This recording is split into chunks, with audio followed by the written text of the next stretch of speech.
Hey, Hal-Con. How are you guys doing? My name's Floyd. I'm a local personality. Usually when people describe my personality, they say off-putting and not local, but that's what I was told to say. So we have the great honor of welcoming a woman who is a New York Times bestseller. She was on that list for like, I don't know, 40 weeks, almost as many as me. Pretty close. She's a writer, she's a very accomplished artist and musician as well, which is really cool. Let's make some noise for Maggie Stiefvater.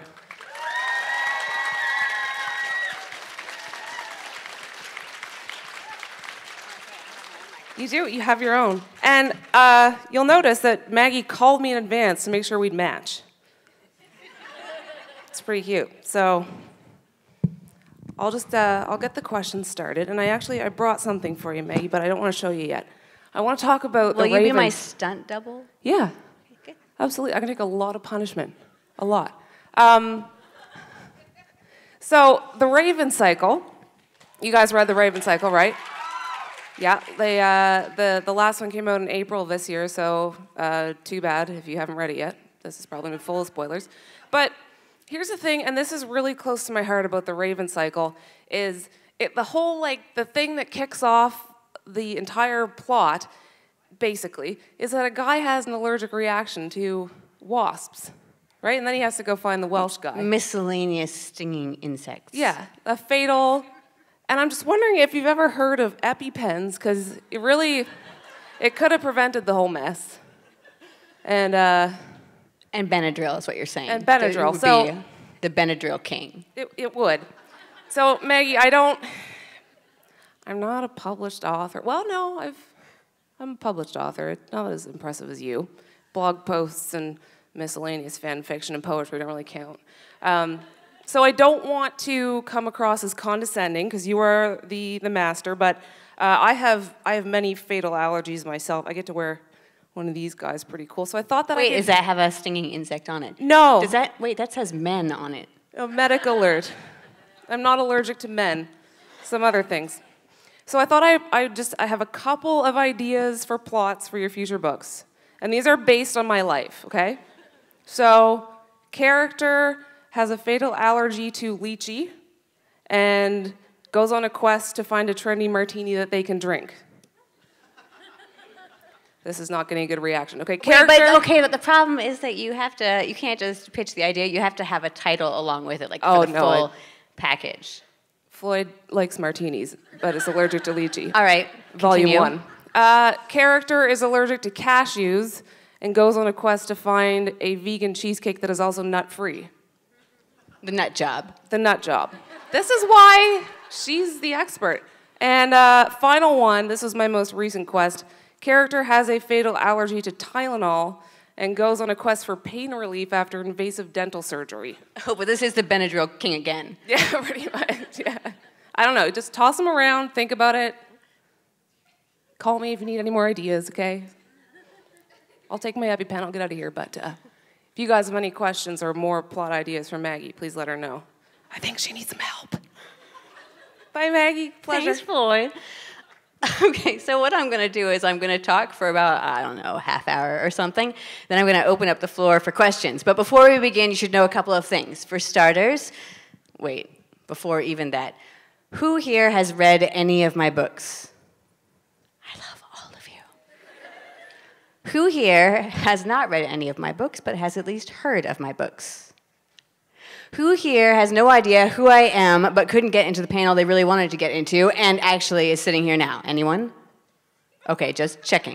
All right, so before we begin, some housekeeping. This is going to be spoiler-free. Those of you who were fearing that I was going to come here and talk about spoilers for The Raven King, fear not. I am not going to talk about spoilers for The Raven King. Those of you who likewise were coming here hoping that I was going to give you spoilers for The Raven King, I'm not giving you spoilers for The Raven King. If during the question and answer period you ask a question which happens to contain a spoiler for The Raven King, a crack team of convention people will descend from the ceilings and drag you out those doors. Okay, I think we're ready to begin now. So, all right, before I went on tour this year, I asked the internet, I'm going to be going out a lot this year, what is it you're hoping that I'm going to talk about in public when I'm on stage? And I asked the internet, and depending on which corner of the internet I asked, I got a variety of appropriate and inappropriate responses. Some of them were quite academic. People said things like, hey, Maggie, yeah, when you're out there, would you possibly talk about what it was like to write characters that changed and evolved over 4 books since it took you like 5 years to write them? Just talk about the evolution of those characters. Some of the suggestions were less academic. They were more things like, hey, Maggie, when you go out there on the road, why don't you talk about how you're gonna save Gansey?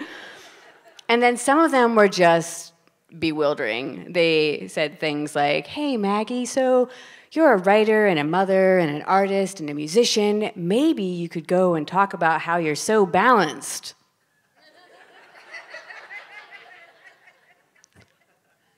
I thought to myself, this is a really clear example of how the internet clearly shows a partial truth, that anybody should look at my internet social media presence and come away with the description balanced.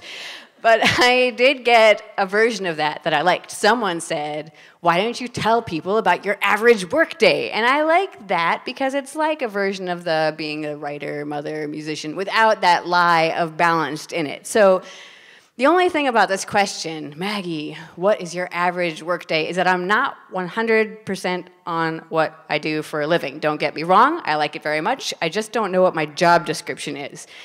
I don't take it for granted because before I did whatever I do now, I was a professional portrait artist. And I know that when I tell people that, they think it's a super sexy thing. They imagine that my average workday as a professional portrait artist involved me like driving out into the country, to a big country home, let in by a butler. He leads me down halls that are lined with portraits of ancestors looking at me approvingly, and then finally I meet my future subject, Benedict Timberduck III.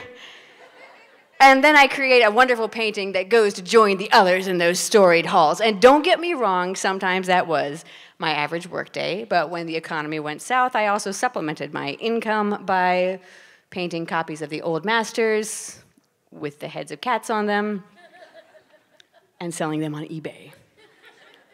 My personal favorite was cat with a pearl earring. Okay, so I actually enjoyed that part of my job quite a bit. I liked it better than being a commissioned portrait artist because the thing about being a commissioned portrait artist is that you're basically the house elf of the art world. You have to do whatever they tell you to do. And no matter how much of yourself you throw into these paintings, they're always a compromise because it has to have their face in it. But still, I persisted because it was better than a desk job. However, it came to a point where I got a job that made it painfully aware that I was going to have to change my career. Before I tell you the story of the commission that broke me, I need to ask, has anyone in the audience never seen a baby in person? I'm just checking, this could be a scary story. All right, so we're all like 100% on the concept of babies, though, right? Like humans are born helpless and they have to trick people into taking care of them. Nature has provided them with a toolbox of things to help them with this purpose, like large eyes and dimples, and they're portable. I have a really hard time talking to people who have had babies in general. You know that moment when you meet a friend and they're showing you their baby for the first time and you want to give that moment the correct gravity because they have, after all, made life. I'm not good at that moment. So they're sitting there, I'm feeling very uncomfortable, they give me the baby, I'm holding it, what am I gonna say?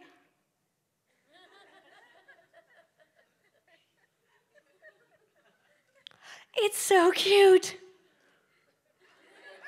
Is it a Virgo? Okay, the problem with this, though, is that there are some babies that when they're born, instead of getting nature's toolbox of tricks to get people to take care of them, instead, when they're born, nature just looks at them and goes,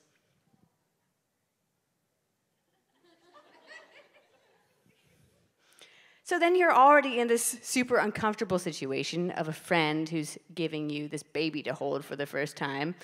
And now it's an ugly baby. And the problem with people who have ugly babies is that 9 times out of 10, they don't know they've produced an ugly baby. People are nodding, they know what I'm talking about. And so it's not like they think to warn me, right? Like, so I'm here, guileless, innocent, trusting, my hands out. I'm not looking for the warning signs that over here there's like a crone covering her eyes, and over here there's like dachshunds crying blood or something. And so I'm here. The friend hands me this baby, and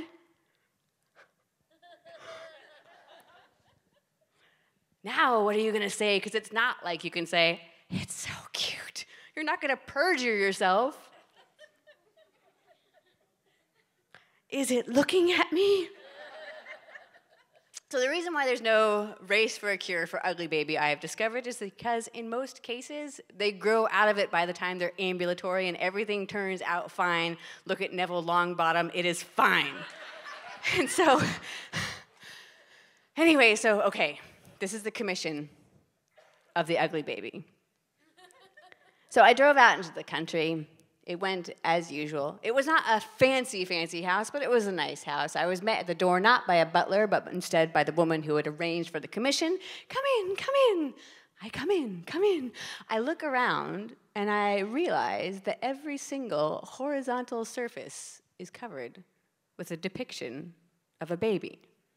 There's paintings, there's drawings, there's photographs, lithographs, hieroglyphs. It takes me 2 more seconds to realize every single one of these depicts an ugly baby. Inside me, my house elf art begins to pitter-patter, and I turn to her and say, do you have 2 children? Oh no, just the one. He's outside playing in the sandbox. Inside me, the little bird of hope comes alive, because if he's outside playing in the sandbox, that means he's ambulatory, which means that probably this is a snapshot of a sordid past. He's grown out of it. We go outside. He's playing in the sandbox. His back is turned to us. He begins to turn.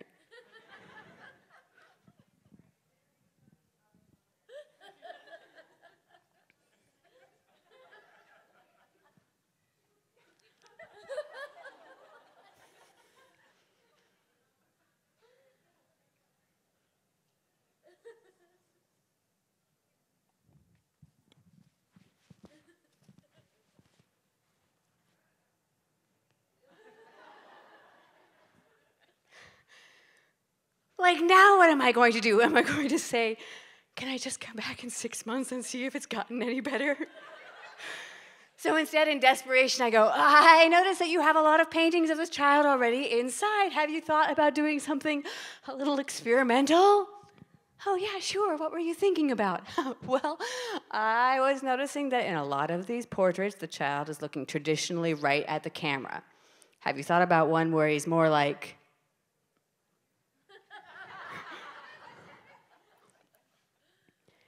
In the end, like every portrait commission, it was a compromise. The child in the portrait was facing neither towards the camera nor away, but instead was at the 3/4 view, playing in the sandbox, just the cheek. Still, inside me, I died, and I realized it was time to do something else. So, when I say that I love my job now, I do not take it for granted. I'm never going back. So my average workday, I think if I asked you guys what my average workday was, you would say writing, because I am a writer. And it is true that often my average workday involves writing, but there's not a lot of similarity between those days because I can write in a lot of different places. For instance, I was just writing in the green room here. This did not used to be the case. In the old days, I could not write when I thought anybody was looking at me. In particular, I could not write on airplanes because I always thought that the person sitting next to me was looking over my shoulder. How many of you guys are writers? You know that feeling when you're writing and you write in like a kissing scene or a gratuitously violent scene, and your mother or your roommate walks into your room and you have to immediately shut down your manuscript and pretend that you're looking at cat gifs all day long? That's what I felt like when I was flying on a plane. So it got to came to a real head when I was working on the Raven Boys. I was right up against a deadline, and I had long flights in front of me, and I said to myself, Stiefvater, you have got to get over this. Nobody cares what you're doing, just write on the plane. So here I was. It was this international flight. I was coming back from Germany. I was on one of those enormous planes. I don't know how to describe how large this plane was. I do, actually. They defeated it at the end of How to Train Your Dragon 2. So I'm in this bewildered Boeing, and I am in one of those seats that has 5 seats across, and then more seats on either side, like a flying stadium. It's night. They have the lights lowered. Everyone is sleeping. I take out my laptop. Everyone is still sleeping. I open it up. I begin to write. Everyone continues to sleep. Inside me, the little bird of hope comes alive as I realize suddenly that I have hours upon hours of work time in front of me. And I begin to write into the Raven Boys. Everyone's still sleeping. I'm writing faster. Everyone's still sleeping. I write a joke into the Raven Boys. Beside me, the man laughs.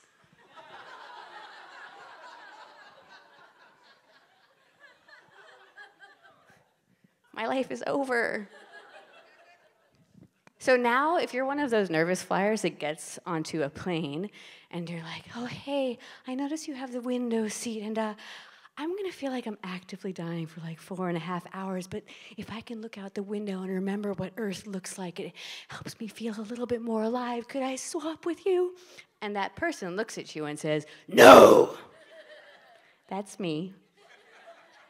Because I have to be able to protect only one flank. Okay, so sometimes my average workday involves the internet. How many of you guys know me from the internet? Haha, it works. So like everybody here, I grew up alongside the internet, and so it doesn't feel like I'm taking time away in order to put stuff on the internet. Instead, it becomes a super fast kind of flow chart. Like, is this interesting? Yes, no. Is it dangerous? Yes, no. Will my publisher be angry? Yes, no. Post. And it works really well, except for this one time I accidentally posted my breasts on the internet. So to understand this story, you have to know that in my childhood, I was a horsey person. Not like a centaur, but like someone who rode horses a lot. And so I hadn't been riding for a long time. I still had friends who were horsey people, probably centaurs. And they called me up and they said, Maggie, you haven't been riding in a long time. We are going to a fancy trail ride, which is very low impact at a fancy show barn that is very close to your house. You should come out. And I said, I don't know. I don't really have any of my equestrian equipment anymore. And they said, that's all right. Do you have boots? Yes. So I went. I went dressed as myself, so cool. And when I arrived, I found that all of these women were leading around fancy show horses, and even though they were effortlessly controlling these 2,000-pound horses, they were nonetheless, like a folktale, being terrorized by a one-horned miniature goat that was rampaging up and down the aisles. As it came at them, they would drop the leads of their horses, climb into the rafters, and scream. I was horrified. I have 9 miniature silky fainting goats, and people are always saying, aren't goats jerks? No, goats like that are giving them a bad name. So full of righteous fury, I strode forward and I seized the goat. I realize now it was never a goat. It was always an emissary of Satan. By its single crumpled horn, and I began to drag it towards an open stall. All of the women are shouting my name, Maggie, Maggie, Hercules, Hercules. So I go to throw the goat into the stall, the emissary of Satan sent to punish me for my hubris, into the stall. And remember, I'm dressed like myself, so cool. So look like this. I have my favorite pair of sunglasses. They're very similar to this, hooked just like this on my tank top. They are not exactly like this, as the ones that had my entire identity wrapped up in them had rainbow reflective aviator lenses and white frames. They were Ray-Bans. Everything about me was basically embodied by these sunglasses. And as I went to throw the goat into the stall, they fell from my tank top, and the tiny hell demon leapt upon them and dashed them to pieces with its hoofy woofies. Every place I looked were tens of thousands of tiny rainbow reflections of my angry face. So I hurl it into the stall, and I close the door, but now it's a Pyrrhic victory. I snap a picture of it and send it to my husband and say, "Lover, I don't know who I am anymore. How can I be cool?" And then I said a tweet that said basically the same thing. I went on the trail ride, but now it took on the cast of a dream because the farther I got from those sunglasses, the less I knew who I was. By the time I got back to the parking lot, I was trying to find my car. I'm like, what kind of car would I buy? I don't know. I got into a car. I drove home. What's home? Like this concept, I have no idea. So by the time I finally got home all sweaty from this trail ride, I got into the shower. I'm leaning disconsolately against the wall because I always wear my sunglasses in the shower. And I hear a voice, and it says, "Who loves you?" And I look out of the shower, and I see a hand. The hand is attached to the arm is attached to my husband. In the hand is a box, and in that box is a brand new pair of white-framed aviator sunglasses. That's what I thought, too. Then I leapt out of the shower, I took a picture of them on the counter, and I posted it on the internet.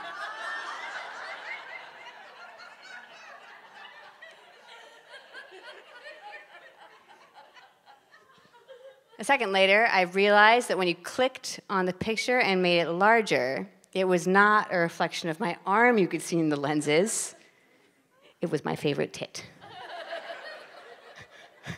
So as I tried to delete the tweet, I realized that I'd never actually had to delete a tweet on the phone before and didn't, in fact, even know if it was possible. I write a lot about time in the Raven cycle, how it goes faster and slows down in a circle, it does all kinds of crazy things, and all of those things happened as I struggled to find a delete button on there. I imagined this darkest timeline where Scholastic's library account, This Is Teen, retweeted it without enlarging it and sent my breasts to every North American library. And I said to myself, at least it's your favorite. And in that moment of pure self-acceptance, the heavens opened up and the delete button rippled into existence. Ha-ha! I delete the photograph. I check the internet to see if anyone has noticed. If they have, they aren't saying anything. So I'm here to tell you now that if you did see it, thank you for your discretion. And also, you're welcome. So, sometimes my average workday involves travel. I'm not a very good writer. I'm a much better thief. If I want to have a lot of characters in my books that are new people, I have to meet new people. If I want to invent a new place, I need to go to a new place. And so I thought while I was writing the Raven cycle, since it was grounded in Welsh mythology, that what I would do is I would travel to Wales and, I don't know, just maybe follow the path of Glendower's rebellion and just wait for generalized Welsh magic to hit me, and in the interests of balance, I'd bring my family. So all went well. I booked everything. I was on another gigantic plane, one of those bewilder Boeings, and I'm there with my husband. He's with my more evil child, several rows ahead. I'm with my more docile child. He's a very good plane companion. He's a very good child. One day he will run for Congress and disappoint me, but for now, good. It's night. Everything is quiet. Everyone is sleeping. Inside me, the little bird of hope comes alive. After all, one of my flanks is protected. I take out my laptop. I begin to write. Everything is going well. Super amazing. I type faster. I look around. Everyone's still sleeping. I continue to type. Beside me, there is no pause between when my son's eyes open and when he vomits. So I don't know if any of you guys have actually ever seen someone throw up on a plane.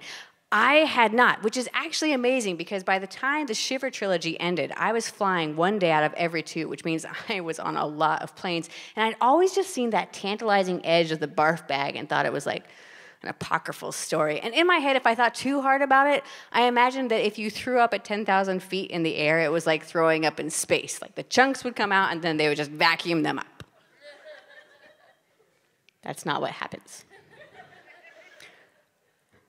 So now I was that person who had a child that had vomited all over everything, and I thought to myself, what happens now? What happens now is that a dark-clad SWAT team of flight attendants comes from the back, moving silently as not to wake up anyone. They extract my son. They ply him with orange juice and water. I say, there's a little bit of, we know. They get all of these strange space-age tools, and they move back there and moving silently again. They like vacuum the whole thing. They remove the entire seat cushion. They open a hole in the plane. They throw the seat out. They seal the plane back up. They come to the back and say, you can return to your seat now. I'm shocked and amazed. I say, I'm shocked and amazed. And then it occurs to me, does this happen often? Oh yes, someone throws up on every international flight. I didn't know. We work hard to keep it that way. So, the moment I landed in Wales, it took me no time at all to come down with the illness that had been vomited on me. So I spent the first half of Wales throwing up in a very unpicturesque way, and the rest of it just kind of being draped on things weakly. Like, oh yeah, I really like this mountain. It looks super Welsh. That's great. Oh yeah, I really like this tunnel that they put prisoners in until they die. I feel like I know what that feels like. I just really like this field. I'm gonna sleep here. Just send Gansey in like 600 years to wake me up. So, the only problem with being totally ill was that I always looked like I was nodding, and so my husband used this as an excuse to get me to go places I wouldn't normally go. So I would be draped on something, and he'd say, hey, do you want to go into this really weird, creepy, smelly Welsh surplus store? Which is how I found myself draped on like this camouflage thing. And my husband's one of those really genuinely puzzling people who likes to strike up conversations with total strangers and find out everything about them. And so they're like downloading each other's life stories. And then these Welsh guys are like, hey, you're looking for folklore that only locals know about? We've got that!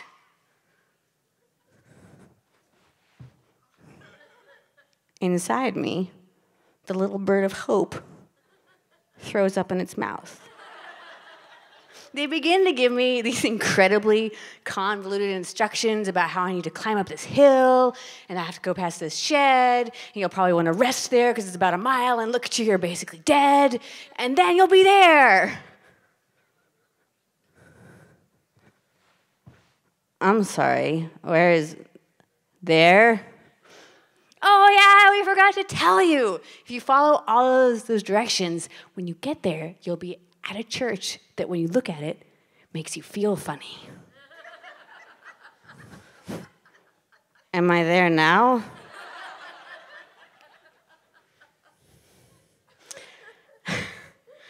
So sometimes my average workday involves fire.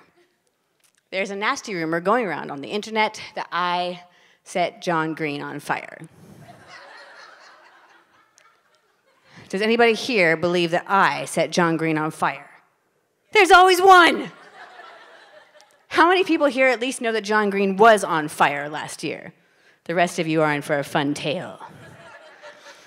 In case you don't know who he is, John Green's a writer. So, before this story began, I didn't know John Green from anyone, I don't know, except for a brief period of time where I sent him a whole bunch of tweets. I spent an entire week trying to convince him only using Twitter to buy the fastest Subaru as of the time of writing. I'm not exactly sure now, thinking back on it, what I was thinking, except for I just liked the idea, the puzzle of convincing a total stranger to buy a Subaru only using the internet, which, in fairness, is Subaru's job. Anyway, so it doesn't matter, he didn't buy a Subaru, I forgot all about it, until I was having an average work day sitting in my office and a tweet came in from John and it said, "Want a race?" The little bird of hope inside me said yes. So John asked me if I wanted to race him in whichever of my cars was fastest as of the time of the request. At the time, I had just put a new engine in my Mitsubishi Evo, and there was something desperately wrong with it, but it sounded amazing and it was super fast. So that was the one. So they shut down a dirt oval for us in Minnesota. I live in Virginia. It's about a 15-hour drive. I head out there. I hadn't met John before this, and I don't know. On the internet, he always seemed like he was an anxious person, but I figured that he was playing that up for sympathy.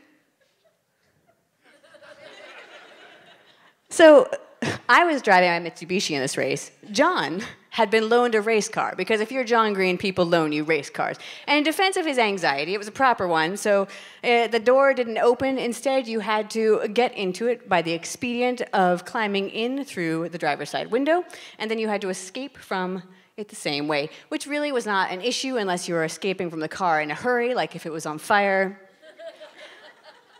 I arrive at the track. I'm pretty pumped. I've never been on a dirt track before, not an oval.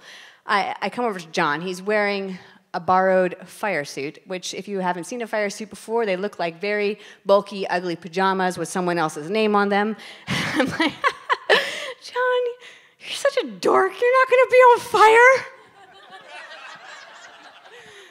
The track says, yeah, but actually for safety, really, you should be wearing a fire suit too. The only thing is that you're a lot shorter than most of the guys who race here normally. We're just gonna, and I said, hold on, what's happening now? I'm looking in my trunk, I'm opening it up. Oh, I see a helmet, it's black and white, it's got my name on it. I see I have a fire suit, it's black and white, it matches the helmet because I've done this before. So I suit up. My midlife crisis is like 9 stars out of 10 at this point. I come over to John, he's been loaded into the car. I say, how are you doing, buddy? I can't see a lot of him because he's wearing a borrowed helmet. And there's only this much of his face visible, and half of it is covered by his glasses, which are fogged up.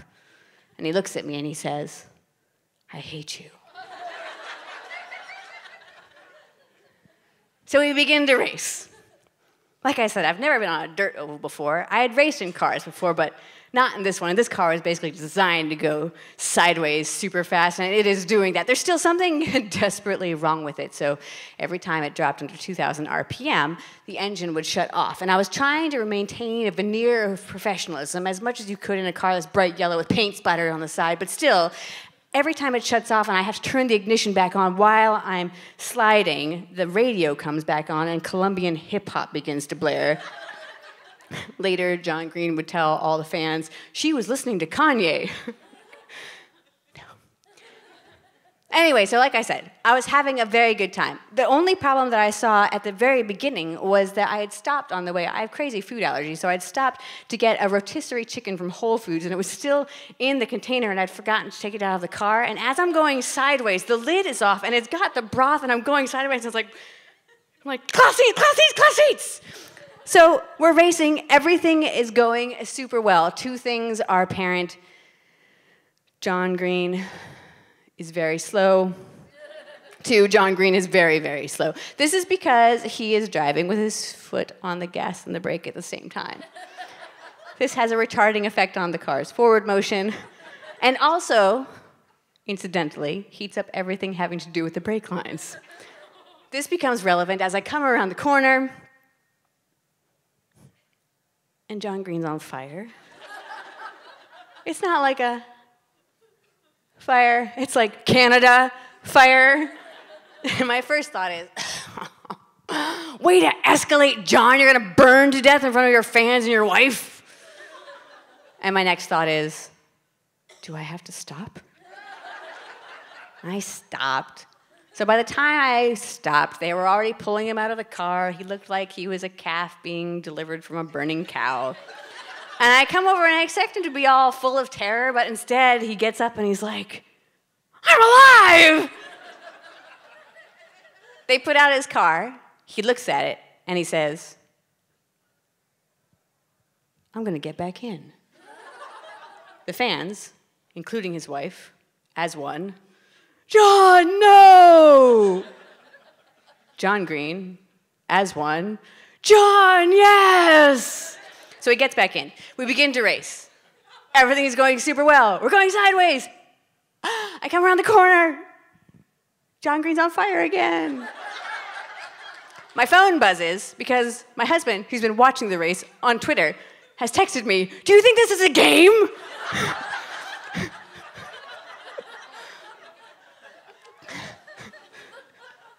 They take him out of the car, they put the car out, they gave him a trophy, they send him home. They turn to me, they say, Maggie, you're all the guys here who normally race at this track want to know if they can race you. I think the subtext was, we want to have a race that doesn't end in fire. But nonetheless, yes.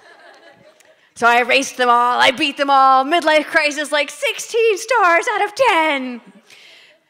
So I go home, I go back to the Airbnb that I'm staying at in Minnesota, and then I put out a series of tweets, which in retrospect, not a good idea. They were like, at John Green, how does it feel to be the hottest author in YA? And, at John Green, I really smoked you. And at John Green, your career is on fire. I didn't realize that little sucking sound was my karma bank slowly emptying until I was driving home. It was 15 hours from Minnesota to Virginia, and about halfway in Ohio, my car caught on fire. It wasn't a big fire, like a bystander helped me put it out with a bottle of spring water, but still, there was a giant hole in the engine. I had to rebuild the entire thing. I'm not one for regrets, but I do have one regret about this story, and that is that when I was driving back from Minnesota, I stopped in Wisconsin, and I made some cookie dough at a truck stop so I could have something to eat for the next 9 states. And actually was pulled over in Indiana going at undisclosed speed. The cop pulled up, and he looks at my car, which is very yellow, and he looks in the window and sees the bowl of cookie dough, and he looks at me and he goes, "You seem like a cool lady. You can go." Anyway, so my biggest regret is that I had this bowl of cookie dough, and I was in Ohio, and my car was on fire, and I could have baked those cookies on my car's red-hot manifold. This is what regret feels like. All right, so before... Sometimes my average workday involves all of you guys when I go out on the road, and so before we go to the questions part, I'm going to tell you my favorite story from being on the road this year. It happened in Denver. It was an enormous event. I was signing for 3 hours. The Raven King had just come out, and I was signing without any pause at all. It was just constantly signing, signing, signing, and then suddenly there was a pause, and I looked up, and I saw that these 2 girls I just signed for were laughing hysterically. And I look at what they're laughing at. They're laughing at the boy who is holding up the line. He's over here. While he's been waiting in line, he's been reading a book. It is The Raven King. He is on the last page. He's doing this number.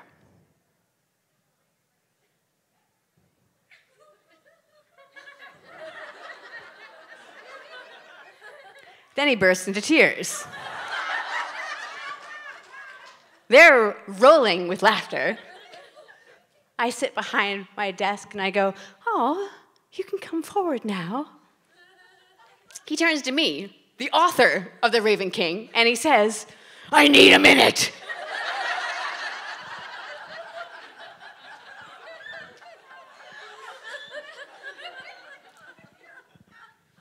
That one hasn't been topped yet. All right, so here's the part where I'm going to ask you guys if you have any questions or comments. Again, if they're spoilery, you'll be escorted out and they'll never find your bodies. Anything else is fair game. I think that you can line up at either of these 2 things here. And yeah, go.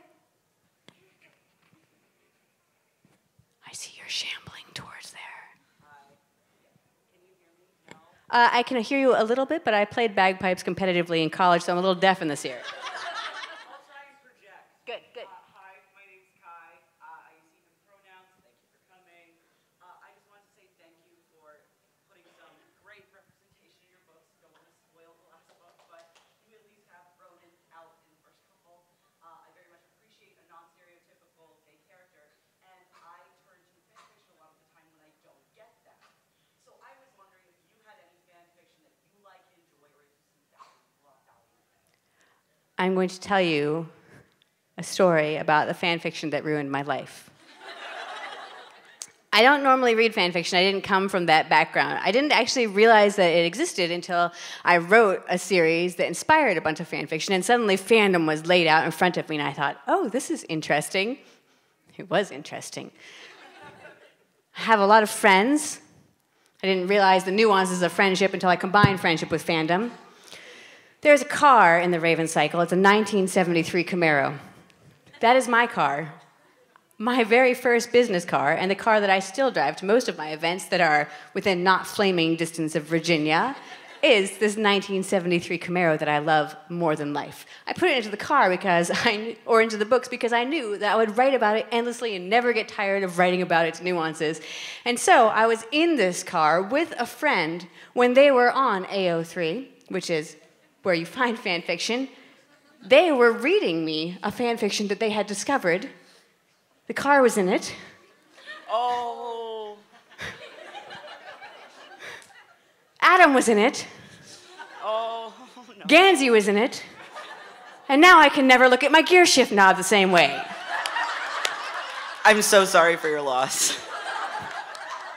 That's all I have to say about that. Hi. Hi. So Persephone is one of my favorite characters, like Adam and Ronan and Noah. Why did I hitch my wagon to Noah of all the characters? But God knows. Oh, kills me. Persephone Not just you. Yeah, no, many people. So Persephone is an amazing character. I love her dynamic and like her friendship with Adam.